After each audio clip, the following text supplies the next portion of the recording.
Everyone, welcome to my channel guys आज का जो स्ट्रक्चर है वो किसी के खिलाफ अगर कोई मिल जाता है या किसी के खिलाफ मिलकर साजिश करता है या फिर मिला होता है तो ऐसे सेंटेंस जब बोलने होते हैं तो हम कॉन्स्पायर का यूज करते हैं। जी हाँ, कॉन्स्पायर का मतलब होता है मिला होना या शामिल होना। और गाइस आपको बता दूं मैं कि जब भी वर्ड यूज होता है तो किसी के खिलाफ यानी किसी ऐसे एक्टिविटी में मिला होना जो किसी के खिलाफ हो। ठीक है, हालांकि खिलाफ का यूज नहीं करते उसमें, फिर भी अगर आपसे कोई कहता है कि वो उसके साथ मिला हुआ, इसका मतलब क्या है कि किसी एक्टिविटी में वो उसके साथ मिला है किसी के खिलाफ। ठीक है, तो ज्यादातर सेंस में हमारा यही निकलता है किसी के खिलाफ, किसी चीज में, ऐसी चीज में मिला होना जो किसी के खिलाफ में हो।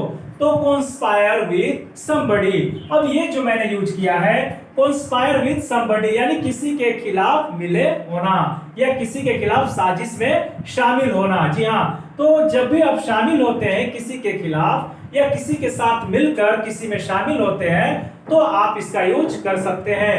तो कॉन्स्पायर विद समबडी, ठीक है। तो आइए देखते हैं कि इसका यूज और भी कहां कर सकते हैं और किस तरह सेंटेंस में इसका यूज होता है। हालांकि ये वर्ब है, एक्शन है, तो इसका कोई भी फॉर्म में यूज किया जा सकता है, चाहे वो फर्स्ट फॉर्म हो, सेकंड, थर्ड हो या फोर्थ हो या फिफ्थ फॉर्म हो, यानी आईएनजी या एससीएस फॉर्म में यूज किया जा सकता है। तो जैसा टेंस रहेगा, जिस तरह से सेंटेंस का मूड रहेगा, उस तरह कॉन्स्पायर को हम लोग यूज में लाएंगे। तो गाइस पहला सेंटेंस देखिए, मैंने लिखा है वो भी उसके साथ मिला हुआ था। अक्सर क्या होता है गाइस कि जब किसी के साथ कोई इंसिडेंट होता है तो क्या कहते हैं लोग कि मेरे साथ बुरा हुआ, इसका मतलब लग रहा है कि दोनों ने मिलकर मेरे साथ ऐसा किया है। इट मीन्स वो भी उसके साथ मिला हुआ था, अक्सर आप बोलते हैं। ठीक है, तो वो भी उसके साथ मिला हुआ था। तो गाइस यहां पर देखा जाए तो मिला हुआ था तो कोई एक्शन कर नहीं रहा था, इसलिए इसको हम लोग क्या करते हैं, इज, एम, आर या वॉज, वर या विल बी के साथ एक्शन की थर्ड फॉर्म एज ए किसी का कंडीशन बताते हैं। तो यहां पर एक इंपॉर्टेंट चीज देखेंगे आप कि इस एम आर के बाद कॉन्स्पायर में ईडी लगाएंगे। जैसे बोलते हैं ना कि उसका मोबाइल टूटा हुआ था तो क्या बोलते हैं, हिज मोबाइल वॉज ब्रोकन। तो वहां पे मोबाइल कोई काम नहीं कर रहा था टूटने का, बल्कि उसका ऑलरेडी कंडीशन था कि वो टूटा हुआ था। आप उसको एक्सप्लेन करते हैं। ठीक है, तो ऐसे बहुत सारे वर्ब होते हैं जिसमें आईएनजी लगा देने से, वर्ब की थर्ड फॉर्म लगा देने से, या फिर कुछ अलग तरह के वर्ड होते हैं जो किसी चीज के कंडीशन को बताते हैं। एज एग्जांपल मैं आपको बता दूं, दरवाजा आधा खुला हुआ था, द डोर वाज अजार का यूज करते हैं। ये सारी चीजें बेसिक में जब हम लोग शुरू से सीखते जाएंगे तो आपको बताया जाएगा verb with ING form but no action. तो यहां भी आप देखिए वो भी उसके साथ मिला हुआ था, तो मिला हुआ था तो मिला हुआ था, इसकी कंडीशन बताई जा रही है, वहां पे कोई एक्शन हो नहीं रहा है, दिख नहीं रहा है। ठीक है गाइस, तो आइए देखते हैं इसको कैसे बनाते हैं। एक बार और फिर रिपीट कर देता हूं, जब भी इस तरह के सेंटेंस आते हैं जिसमें एक्शन दिखता नहीं है उसके लिए इज, एम, आर, वॉज, वर या विल बी के बाद वर्ब की थर्ड फॉर्म लगाकर हम लोग उसको एक्सप्रेस कर देते हैं किसी के कंडीशन को।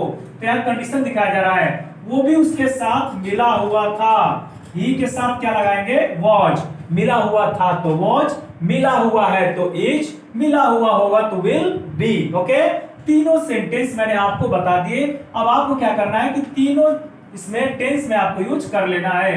तो ही वॉज, और मैंने अभी कहा कि जब भी किसी का कंडीशन बताते हैं, किसी के सिचुएशन को आप बस एक्सप्रेस करते हैं किसी के सामने कि बच्चा फर्श पे लेटा हुआ था, मोबाइल टूटा हुआ था, मोबाइल मेज पे पड़ा हुआ था, हम लोग छत पे बैठे हुए थे। ठीक है, तो ये क्या है, बस हमारी कंडीशन बता रहा है, ना कि हमको यहाँ पर एक्शन कर रहे हैं। ठीक है गाइस, तो ही वॉज कॉन्स्पायर्ड, और किसके साथ मिला हुआ था, तो जब साथ की बात आई है तो विद का यूज हम लोग करेंगे ही। तो ही वॉज कॉन्स्पायर्ड विद, किसके साथ मिला हुआ था, उसके साथ, उसके मतलब him. He was conspired with him, यहां बहुत लोग हिज का यूज कर देते हैं, ही का यूज करेंगे, पर ही तो किसी हालत में नहीं होगा, ही का एज ए सब्जेक्ट यूज हुआ है यहाँ पर, तो ही का ऑब्जेक्टिव केस बना है हिम। और यहां देखा जाए तो ये ही का हिम यहां नहीं है, यहां दो लोग हैं, वो भी उसके साथ, यानी दो पर्सन है, दो लोगों की बात की जा रही है यहाँ पे। तो ही एंड हिम, और दोनों क्या थे, एक दूसरे के साथ कॉन्स्पायर्ड थे। ओके, तो he was conspired with him, वो भी उसके साथ मिला हुआ था। लेकिन गाइस इसमें एक चीज आपको छूट रहा है जो मैं अलग से बताना चाह रहा था आपको, तो वो ये है कि भी के लिए आप देखिए इसमें मैंने कहीं भी इंग्लिश वर्ड नहीं लिखा है, तो वो उसके साथ मिला हुआ था, इतने की इंग्लिश में यहां मेंशन कर दी गई है। पर भी का मतलब क्या है यहाँ पर कि कोई व्यक्ति एक और है जो उस सेक्शन को या फिर उस एक्टिविटी में शामिल था और उसके साथ कोई और भी, तो भी का जब भी यूज करते हैं तो याद रखिएगा, मैं इसलिए यहाँ पे तुरंत नहीं लिखा हुआ इसके बाद कि आपको ये समझ में आया कि यहाँ पे लिखना है या कहीं और भी लिखा जाता है। तो आपको मैं बता दूं ऐसे जो होते हैं एडवर्ब जो वर्ब को मॉडिफाई करते हैं, ठीक है, इसके बारे में कुछ एडिशनल इंफॉर्मेशन देते हैं, उनको जस्ट वर्ब के पहले लिख दिया जाता है मैक्सिमम नंबर ऑफ केसेस में। ये नहीं मैं कह रहा हूं कि हर बार, पर मैक्सिमम नंबर ऑफ केसेस में ज्यादातर मैक्सिमम एडवर्ब होते हैं जो वर्ब से पहले ही आ जाते हैं उसको मॉडिफाई करने के लिए। तो यहां पर गाइस क्या लिखेंगे हम लोग, भी के लिए क्या लिखते हैं, आल्सो। आप यूज किए होंगे, नो डाउट आपको पता भी होगा, पर यहां पर क्यों यूज किया जाता है, क्योंकि ये इसको मॉडिफाई कर रहा है, यानी वर्ब की विशेषता को बता रहा है। तो he was also conspired with him. और मैं आपको ये बता दूं कि अगर आल्सो का यूज यहां पर नहीं करना चाहते हैं, आप चाहते हैं कि लास्ट में हम कुछ इसके लिए भी के लिए यूज करें, तो आपको मैं बताऊं कि यहां पर TOO का यूज मैं बता रखा हूं पहले भी सेंटेंसेस में, he was conspired with him too, इसका मतलब होता है वो भी उसके साथ मिला हुआ था। या फिर as well का भी यूज मैं बताया हूं, किसी वीडियो में बताया, मुझे याद नहीं है अभी फिलहाल में, पर आपको बता दूं कि ये देखिए तीनों का यूज मैंने यहाँ पे कर दिया है, he was also conspired with him। या फिर अगर also का यहाँ यूज नहीं करते हैं, इसको अगर आप यहाँ पे नहीं लिखना चाहते हैं तो ध्यान से सुनिएगा। अब ये नहीं कि आल्सो को आप यहां ले जा सकते, नहीं, ये रूल नहीं है। आल्सो का जब भी यूज होगा तो वर्ब से पहले होगा। अगर भी के लिए आप कोई अन्य वर्ड का इस्तेमाल करना चाहते हैं तो वो TOO हो सकता है या एस वेल हो सकता है, और ये कब लगेंगे, लास्ट में, ये यहां पर नहीं लग सकते और ये यहां पे यूज नहीं हो सकता। अंडरस्टूड। तो ये बात मैंने लिख दी है, तो आपको ये ध्यान रखना है, आप इसको तीन तरह के सेंटेंस बनाएंगे। किस पे बनाएंगे, एक आल्सो पे, एक टू को लास्ट में इस्तेमाल करके, फिर एक एज वेल को। ये तो मैं समझाने के लिए यहाँ पर ब्रैकेट में लिख दिया हूं, पर क्या ये तीनों लोग थोड़े आएंगे यहाँ पे, या तो एक बार में ये आएगा, या तो एक बार में ये आएगा, या तो एक बार में ये आएगा, पर तीनों का प्लेस मैंने बता दिया कहाँ रह सकते हैं ये लोग। ओके गाइस, तो ये भी कुछ इंपॉर्टेंट जानकारी आई थिंक आपको मिली होगी, तो जरूर आप बताइएगा कि आपको कुछ अलग से मिला है या नहीं। तो कंस्पायर के अलावा मैंने आल्सो, टू, एज वेल को एज और शॉर्ट में मैंने बता दिया है, इसका डिटेल नहीं है, डिटेल में कुछ और भी इसके यूज होते हैं, जो प्रेपोजिशन पढ़ेंगे या फिर कंजंक्शन जो भी और चीजें हम लोग पढ़ते हैं उसमें हम इसका यूज करते हैं। ठीक है, तो आइए देखते हैं यहाँ पर, वे लोग मेरे खिलाफ षड्यंत्र रच रहे हैं। वे लोग मेरे खिलाफ षड्यंत्र रच रहे हैं। अब यहाँ पे था कि कंस्पायर थे किसी के साथ, अब किसी के खिलाफ में षड्यंत्र रच रहे हैं, तो कुछ भी नहीं करना है, खिलाफ के लिए अगेंस्ट का यूज कर देना। यहाँ पे था विद, किसी के साथ मिलकर, ठीक है, यहाँ पे दिखाया जाता है उसके साथ मिला हुआ था या उसमें शामिल था उसके साथ, तो आपने कंस्पायर का बाद विद का यूज कर दिया।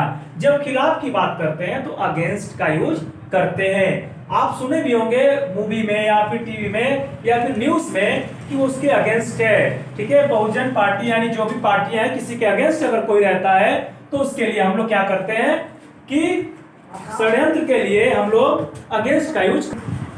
तो षड्यंत्र रचना मींस कंस्पायर करना, किसी के खिलाफ तो अगेंस्ट का यूज करेंगे। तो गाइस आइए देखते हैं इस सेंटेंस को हम कैसे फिर यहाँ पे स्टार्ट करते हैं। वे लोग मींस दे रच रहे हैं, यानी वो कंटिन्यू है, एक्शन अभी कंटिन्यू चल रहा है, वो लोग ऐसा कुछ करके बात कर रहे हैं कि हम ये करेंगे वो करेंगे, तो आईएनजी का यूज करेंगे अगर कंटिन्यूअस की बात करते हैं तो दे आर, और कॉन्स्पायर का क्या हो जाएगा, कॉन्स्पायरिंग। ये तो आपको पता है कि जब भी जमा लगता है तो कंटिन्यूअस के लिए एक्शन में आईएनजी का यूज करते हैं, ठीक है, वर्ब में आईएनजी का यूज करते हैं। They are conspiring. अब गाइस मैंने कहा किसी के खिलाफ की जब बात करते हैं तो अगेंस्ट का, अगेंस्ट एक वर्ड है उसका यूज किया जाता है, अगेंस्ट और किसके खिलाफ? मेरे खिलाफ। अब आप बताइए थोड़ी देर सोच के कि मेरे के लिए यहाँ पे क्या लिखूं। मुझे जहां तक उम्मीद है कि ज्यादातर लोग सोच रहे हो कि माई लिखा जाए, पर आपको बताऊं कि माई का यूज तो कभी हो ही नहीं सकता। क्यों? जबकि आप जानते हैं कि माई मीन्स होता है मेरा, मेरी, मेरे। आपको अच्छे से पता है, मुझे भी पता था बचपन में जब हम पढ़ते थे तो माई मिस मेरा, योर मिस तुम्हारा, ऐसे हम लोग रटते थे। खैर हमारी गलती नहीं है, जैसे हमको पढ़ाया गया था या फिर जिस समय में जितनी जरूरत थी उतना बताया गया। लेकिन आपको बताऊं कि जब भी माई का यूज होता है तो माई के बाद ऑलवेज, हमेशा कोई ना कोई नाउन आना चाहिए। जैसे my mobile, my pen, my father, my daughter, my son, okay, my home. तो आप देख रहे हैं बार बार कि कभी माई का यूज अकेले नहीं होता है, माई के बाद कुछ ना कुछ नाउन आना चाहिए, यानी जिसके बारे में आप हक जता रहे हैं। तो एक्चुअली में माई क्या होता है? Possessive adjective. और ये कहां से सीखेंगे? तो बार बार कहता हूं मैं कि आपको केस टेबल पढ़ना पड़ेगा, जो मेरी पहले वीडियो है उसमें पढ़ना पड़ेगा। और मैं ये भी आपको कह रखा हूं, मुझे याद है कि मैं केस टेबल को एक दिन पूरे डिटेल में जिक्र करूंगा और उसके लिए थोड़ा मुझे लंबा समय चाहिए।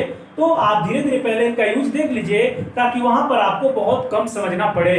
तो आपने क्या देखा कि मेरे के लिए यहाँ पे माई का यूज नहीं किया जा रहा है, क्योंकि मेरे के बाद कोई यहाँ पे नाउन नहीं आ रहा है कि मेरे भाई, मेरे दोस्त, ठीक है, मेरा कोई डॉगी, उसके खिलाफ, ठीक है। यहाँ मेरे ही खिलाफ है, मैं ही हूं। तो सब्जेक्ट रहता तो आई रहता, पर यहाँ पे ऑब्जेक्ट हूं मैं, तो इसका मतलब आई का क्या बनेगा गाइस? माई नहीं, मी बनेगा। क्या बनेगा? मी, क्योंकि आई का ऑब्जेक्टिव केस होता है मी, और मेरे खिलाफ कोई एक्शन किया जा रहा है, इसका मतलब मुझ पे वो एक्शन किया जा रहा है। And the person who is receiver of action, that is called object. Okay, जो व्यक्ति एक्शन को रिसीव करता है वो कहलाता है object. And the person who is the doer of the action, जो एक्शन को डू करता है मतलब करने वाला होता है, वो होता है सब्जेक्ट। तो ये है सब्जेक्ट और ऑब्जेक्ट का डेफिनेशन। अगर बात करें डेफिनेशन की तो, और ऐसे नॉर्मली आप समझाऊं आपको मैं, एज ए जनरल तरीके से आपको समझाऊं तो सब्जेक्ट वो होता है जो काम को करता है, जो एक्शन को करने वाला होता है, और जिस पर करता है वो होता है ऑब्जेक्ट। तो लोग खिलाफ रच कौन रहे हैं? वे लोग। तो सब्जेक्ट हो गए किसके खिलाफ? मेरे खिलाफ, मेरे पे एक्शन वो किया जा रहा है, तो मैं हो गया ऑब्जेक्ट। तो क्या बना guys? They are conspiring against me, वे लोग मेरे खिलाफ षड्यंत्र रच रहे हैं। तो यहां पर आपने कॉन्स्पायर का यूज क्या देखा? और षड्यंत्र रचना। षड्यंत्र रचना मतलब मिला होना या शामिल होना। मैंने ये बात जब शुरू में बताई तो शायद आपको समझ में नहीं आई होगी कि षड्यंत्र रचना, शामिल होना, किसी के खिलाफ, किसी ऐसी चीज में, एक्टिविटी में शामिल होना जो एक दूसरे के खिलाफ हो। तो यहाँ पे देख लिया आपने, षड्यंत्र रचेगा तो जाहिर सी बात है खिलाफ होगा ही होगा। ये तो कॉमन सेंस की बात है, ह्यूमन नेचर है कि अगर आप किसी के विरुद्ध षड्यंत्र रच रहे हैं तो आप उसके खिलाफ हैं, यही कहता है रूल। ओके, तो they are conspiring against me. तो गाइस अगेंस्ट का यूज आप कहीं भी कर सकते हैं, ठीक है। आप बोल सकते हैं कि मैं उसके विरुद्ध हूं। अगेंस्ट का मतलब और क्या होता है? विरुद्ध होना, षड्यंत्र रचना, खिलाफ होना, विरुद्ध होना। और जब भी खिलाफ अगर होंगे किसी के तो षड्यंत्र रचेंगे।